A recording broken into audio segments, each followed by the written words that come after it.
doit plus se passer dans notre pays. Le chef de l'État a prôné unité nationale et l'unité nationale est sengi que la province nabiso et interagir. La richesse de la RDC doit profiter de son peuple. Il faut peut-être il faut comprendre. Moi personnellement, je me sens très mal à l'aise tribaliste parce que la société elle est aussi dynamique, hein, c'est-à-dire l'évolution dans la société et ça la député baza ko observer fait il y a société et puis baza ko adapter réalité wana na vie oyo population azanango.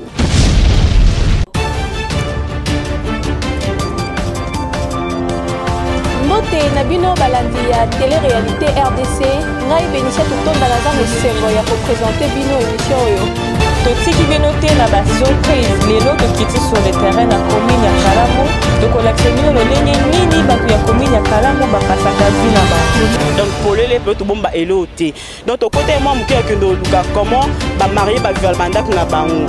Chaîne na bino epesa bino ba réalité ya vie ya Kinshasa RDC Mobimba eza télé réalité RDC. Aux gens qui s'abonner pour aux information aux gens pour la réalité est vite n'est pas jouer n'est pas artiste pas na bonka kana na télé mais tala pe na bon n'est pas de tous les temps il dit que petit canal la pression côté voilà tenant l'homme du chef. Ouais, c'était avec beaucoup de consternation que n'a appris qui par la voie des ondes, lapidation, donc mort par lapidation, il y a Bajimoana pour le simple fait que Baza Bakassayen et en plus membre de l'UDPS. Et parce qu'il défendait une opinion, Bakende ko se retrouver na Congo central, lieu na bango ya résidence, bazo défendre opinion, c'est-à-dire bango point de vue na bango, ezalaki ko soutenir gouverneur Atou Matubwana parce que selon bango, namboka na biso eza un état démocratique. Quelque part il faut s'arrêter et puis se dire que respecter point de vue ya moninga eza garanti par la constitution. Les lois aux journalistes aux un point de vue sur peut-être ma manière de faire, ma manière de gérer la chose publique, aux un point de vue sur la manière dont le chef de l'État est en train de gérer la chose publique, aux un point de vue défendre un motiver point de vue bon, bango ba appuyer gouverneur à tout, ba soutenir yé. Et ça, il fallait mériter une mort tragique à modèle Luana. Les jeunes qui avaient encore, qui sont morts à fleur de l'âge, qui n'a avenir liboso na bango. Donc, pour arrêter le voyage na bango, kaka po babande ko défendre opinion politique. Non, en tout cas, eloko yo ngai nazo condamné yango jusqu'à ma dernière énergie. Et puis les locaux, ils allaient point de vue IDPS qui bas jeunesse IDPS qui bas ça tout téléméli en avec tout condamné avec la dernière énergie. Cela ne peut plus jamais se passer dans notre pays qu'un Congolais parce que Congolais aza libre ya ko vanda et sika nyonso alingi na territoire national. Et si peu importe, ozala nani, ozala mulubo, ozala mukongo, ozala muswahili, ozala mungala, oza libre ya ko choisir lieu ya résidence na yo. Et puis oza libre ya ko défendre ou bien ya ko zala na ba opinion politique. Alors, ngai personnellement, et puis personnellement, na condamné d'abord acte wana bandeko na biso ya Congo central basali à l'endroit ya Baluba. Hein? Je suis pas un tribaliste et n'akoki jamais approuvé acte moko ya tribalisme ou bien discours tribal. Non, Congo baza bandeko na biso, Baluba, Baswahili, Bangala baza bandeko na biso et puis tozana biso tozana devoir ya ko se protéger mutuellement. Ceux qui ozo vanda province moko na bateau baza ba non originaire, ozana devoir ya ko protéger azan ndeko na yo. Nous sommes un peuple. Nous sommes un peuple, toza bandeko. Comment tokoki kotika kopé sa flanc na ba ennemi en mboka jusqu'à ce point, hein, ya ko défendre tribalisme, ya ko poser ba acte tribal jusqu'à ce point à ôter la vie na deux jumeaux bazalaki encore na avenir na bango. En tout cas, je suis consterné d'apprendre que jumeaux wana ba kufaki na lapidation et puis en plus ba tumbi bango. Non. Non, cela ne doit plus se passer dans notre pays. Le chef de l'État a prôné unité nationale. Et l'unité nationale est sengi que la province Nabiso est interagir. Nous sommes un peuple, nous ne sommes pas un État fédéral. Il faut que Nabiso ya ba Congo ba ye ba yango ke ba Luba, ba Swahili, Bangala, ba zabandeko na bango. Il faut bailler bayango. Non, ba copier ndengenini, ba copier province na bango ndengenini, azako se retrouver na territoire national. Est-ce que ba Congo est na mboka mususu? Non, la richesse de la RDC doit profiter de son peuple.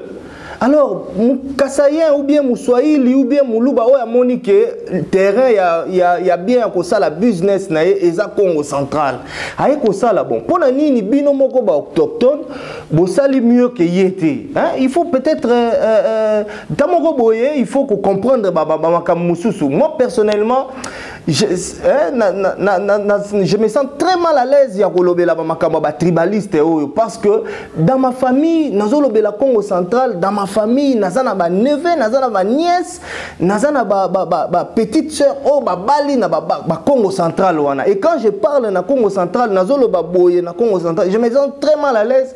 Ceux qui ba neveu na ngai, ceux qui petite sœur na ngai ou bien beau-frère na ngai ayoki ke nazolobela boye na Congo central, en tout cas moi-même ça me dérange. Ça me dérange. En tout cas, nous sommes un peuple. Déjà, tosito balani, bazana kati na biso. Évitons ça. Évitons ça. Hein? Évitons ça. En tout cas, Mukongo a koko vivre tranquillement na Kasai, na Équateur, na Est, na Katanga. Muluba a koko vivre tranquillement na Bandundu, na Bakongo, na Équateur. Comme P. Moussoaïli a koko vivre tranquillement na Kasai, na Équateur, partout dans la République. Et si Kanyo soya choisir kovanda ko élire domicile, à kovanda tranquillement pour ezambo kanaye. Et biso ba Congolais, nous sommes un peuple. Tolongola yango na makanisi na biso ke oyaza Muluba yango ngai depuis un moment j'évite parce que je prône l'unité nationale, j'évite ceux qui m'ont posé la question yo colonie na répondra toujours que naza mu Congolais. Naza mu Congolais parce que Congo ne mboka nanga, hein? Ezate ke ono mboka na yo nini te naza mu Congolais. Origine nangai, en tout cas, je ne le mets pas dans le lieu public parce que nazo défendre unité nationale. Hein? Unité nationale. Donc, Tobalani, Nabasi, ya ba province, bazaba originaire, ya ba province mususu sikoyo, bon, banana biso, torocha bango wapi, tant tozo lobela, tant toko tenir ba discours tribal, toko sala ba acte tribal sur la place publique. En tout cas, torocha même ba famille na biso na état moko ya inconfortabilité. Nous sommes quand même appelés à gérer la République demain et il faut opposer ba acte oyo et que ça là que lobby tous à la digne ya ko gérer mboka. Alors on a condamné, on a rappelé qu'on a condamné acte wana avec la dernière énergie et puis na sengi que justice soit faite parce que bah jeunes wana bazaki nanu na avenir et baza congolais, ils ont le droit de vivre où ils veulent et puis baza pe na droit de défendre opinion na bango politique. Mais tout le monde a pu un message monté à gouverner, un message monté à membre politique. Il y a membre parti politique. Je crois que ce sont des responsables. Peut-être on a besoin de s'imprégner davantage de la question. Entre autres, le secrétaire général, il y a IDPS Tshisekedi. Et puis le gouverneur, peut-être Bazo Lukaba comprendre bien qu'est-ce qui a concouru comme à lapidation à Bango. Après ils vont faire un communiqué. Ce sont des grands responsables. Ça là communiquer, kendeti na famille, je présume, parce que ce sont des grands responsables. C'était quand même un membre. C'était des membres actif, il y a UDPS na Congo central. Et puis bon, je ne vois pas les gouverneurs Atika Bango Bongo parce que Bakoufi parce qu'ils défendaient leurs opinions en appuyant le gouverneur. Oui, ndeko sauf trop que na angle mususu et vous a même pas les gens en dehors il y a politique. Tout le monde a vu sur africain, tout le monde a respect à mort tendez. Tout le monde a basi bantu to ndam ba publier sur Facebook. Quoi il y a tout le monde a respecté pourquoi? Bon, au moni quelque part ils ont dérangé na makasi hein? Depuis un moment naza en tout cas pour ba technologie, évolution, ba innovation. Mais depuis un moment que tout comme on a téléphone, Android, iOS, comme ils conversaient, perdre ma valeur tous à l'époque. À l'époque, ils ont accident et salami. Tout donc comment on a baza bandeko na été baza bananité ba essuyer ba lukina en transport ba escorter na hôpital, c'est par la suite ne ba kobenga famille na ye. Mais lelo nous observons na ba toza ko observer ba scène moko boye vraiment nanga moko je ne sais même pas comment les qualifier. Muto outi ko connaître accident au lieu de zoyer bo memaye mbangu na hôpital non batu baza ko s'empresser ya ko filmer pour batinde la bande ko na bango baza ba assister na accident wana te. Et donc au-delà de ça faut quand même la vie humaine c'est garanti dans notre constitution, la vie humaine est sacrée. Et puis bon, Moutoupe azana droit reste na bango tango ba imolé bango ba reste na bango batu bazu bakangi ba photo et directement ba publier na fait, c'est quand même immoral hein, to quand même to revenir na ba valeur morale na biso to zai ko défendre kala ke respect na ba mort et tout ça muto koufi aza quand même la dignité na ye aza quand même la dignité, c'est quand même un humain, un être humain a outi kotika biso il fallait en tout cas to revenir na valeur morale oyo tozalaka nango na kala ya ko respecter ba mort avant kutu nazoye ba ezalaki ceux qui bazoleka na corbière ezana corps ya mutu sans vie ba tozali ko telema ko saluer ba mort. Mais aujourd'hui nous avons perdu toutes ces valeurs là nazo senga na peuple congolais to revenir na ba valeur morale na biso oyo tozalaka nango dans les temps. Mais est-ce que les États-Unis, la France, la Chine, l'accident et ça a raté en Afrique, c'est ça que je viens de dire, des journalistes.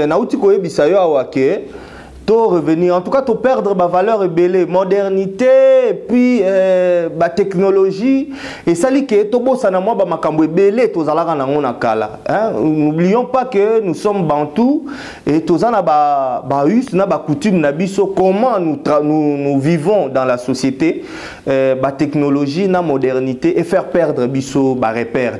Est-ce que le gouverneur il y a vu il y a Kinshasa to bakonzi ko aider biso te ba ça puisque campagne pour faire éduquement neni ba ko c'est la téléphone parce que ba pourquoi abuser trop. Ouais, moi je crois que au stade actuel, ezaka na responsabilité à gouverneur et à ville c'est à travers le pays, c'est le gouvernement central.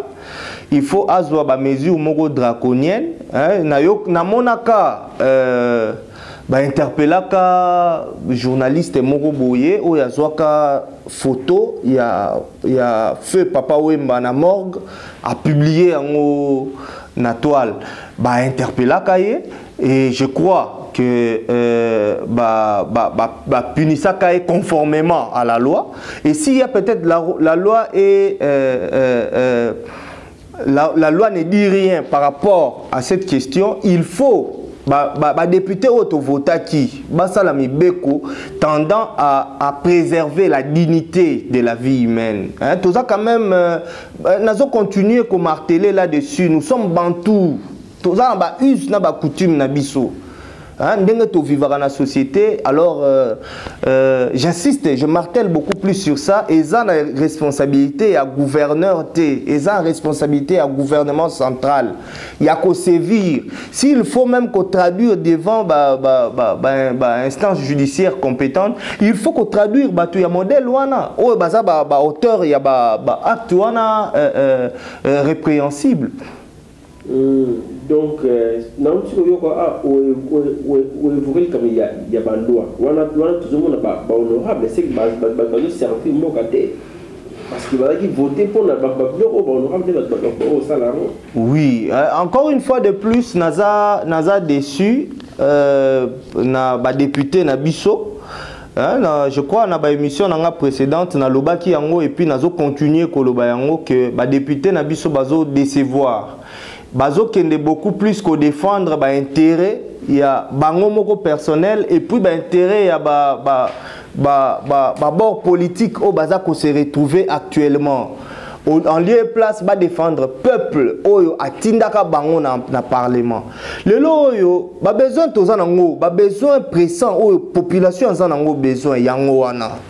Entre autres, il y a, parce que la société elle est aussi dynamique, hein, c'est-à-dire l'évolution dans la société et ça la que député baza ko observer ba fait il y a société et puis baza ko adapter réalité wana na vie oyo population azanango. Donc na interpellé ba député ba élu na biso oyo to pesa ki mandat et puis ba yeba yango que mandat ya député est non impératif. Donc ceux qui ont estimé que opinion aux défendre ezo kene na sens ya ko défendre peuple congolais et que na parti politique ou bien na regroupement na bino ba pekisa ki bino yango yebaka yango que osala oyo ya oyo ezo kene na sens ya ko défendre intérêt à la population parce que mandat à député c'est non impératif. Sinon ceux qui va comme imposer au makambu mandat est voué à l'échec. Merci beaucoup. Merci Ndeko journaliste.